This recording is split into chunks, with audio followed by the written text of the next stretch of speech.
విజయవాడ వద్ద గన్నవరములో బైబిల్ మహాసభలు జరగబోతున్నాయి. యేసు మహారాజుకు స్త్రీలందరికీ శుభవార్త. ఖచ్చితంగా సభలు కొరకై మీరు సిద్ధపడండి.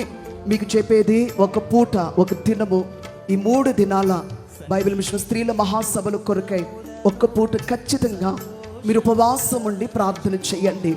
దేవునికి ఎంతో మహిమకరముగా ఆత్మీయముగా శక్తితో స్త్రీల సభలు, బైబిల్ మిషన్ స్త్రీల మహాసభలు జరిగించబడినట్లు ఖచ్చితంగా మీరు ప్రార్థించండి, పాల్గొనండి. ఎవ్వరు కూడా స్త్రీలైన వారెవ్వరు కూడా పోగొట్టుకోకండి.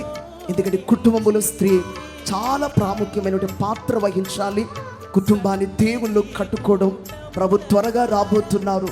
కుటుంబం అంతా ప్రభు యొక్క 2వ రాకడ కొరకై సిద్ధపరచబడి కార్యము కొరకై అలాగే జ్ఞానము కలిగినటువంటి స్త్రీగా ఉంటున్నట్లుగా దేవుని యొక్క జ్ఞానాన్ని కలిగి ఈ యొక్క లోకములో కుటుంబాన్ని ఎట్లా భర్త విషయములో పిల్లల విషయములో ఇట్లా జ్ఞానము కలిగి ఉండాలో దేవుడిని వాక్యము ద్వారా బోధింపచేస్తారు. అలాగే దైవ జ్ఞానము దేవుళ్ళు కుటుంబాన్ని కట్టుకోవడం, ఎట్లా కుటుంబాన్ని నడిపించుకోవడం, ప్రార్థన జీవితం, వాక్యానుభవ జీవితం, సువార్తికురాలుగా ఒక సామాన్యమైనటువంటి విశ్వాసిగా నువ్వు ఉండకూడదు.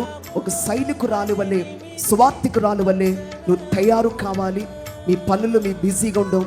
అంత మాత్రమే కాకుండా దేవుని యొక్క రాజ్యము కొరకై ప్రభు యొక్క 2వ రాకడ కొరకు అనేక మంది స్త్రీలు వాడబడ్డారు. వారిలో నీవు ఒకదానివి కావాలనబడే ఉద్దేశంతో ఏర్పాటు చేయబడినటువంటి సభలు కనుక గన్నవరములో బైబిల్ మిషన్ గన్నవరములో ఈ సెప్టెంబర్ నెల 23, 24, 25 తేదీలు జరుగు బైబిల్ మిషన్ స్త్రీల మహాసభల కొరకు ఖచ్చితంగా సిద్ధపడండి, ప్రార్థించండి.